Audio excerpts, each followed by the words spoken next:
واحد من أكتر الأسئلة اللي وصلتني مؤخرا من الشباب: أعمل إيه لو مش قادر أحدد هدف لحياتي ولا عارف أنا عاوز إيه؟ لو مش قادر تحدد هدف لحياتك في الوقت الحالي، خلي الهدف نفسك. بمعنى إيه؟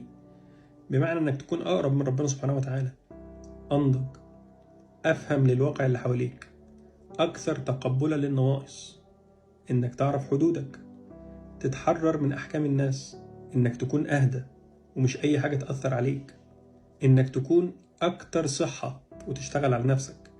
ده هيخليك أكثر موضوعية في كل حاجة بتعملها. كمان لازم تعرف تسيطر على مشاعرك، وإنك تحط كل حاجة في مكانها بميزان، وده يساعدك تكون أكتر رضا وتقبلا وتقديرا لكل حاجة في إيديك. خلي الهدف نفسك إنك تجاوب نفسك على كل الأسئلة اللي كانت شغلاك قبل كده وتعرف أسباب الأشياء. إنك تفضي عقلك وقلبك من كل الحاجات اللي شغلاهم بلا هدف. هتقول لي يعني إيه بلا هدف؟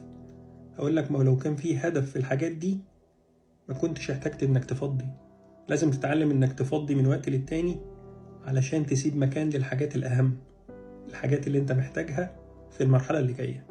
والأهم من كل ده إنك تبعد بروحك عن التعلق والاحتياج، لأن ده هيخليك أكتر ثقة وخفة وحرية. وكمان هيفتح لك أبواب كتير جدا في اللي جاي، هيعرفك بنفسك وبقدراتك، وهيحدد لك حدود هي دي اللي فيها حمايتك، وهي دي اللي هيكون فيها العلاقات الهادفة، العلاقات الناجحة، العلاقات اللي ما فيهاش أذية. وهتشوف من نفسك نسخة عمرك ما كنت تتوقع إنها موجودة جواك.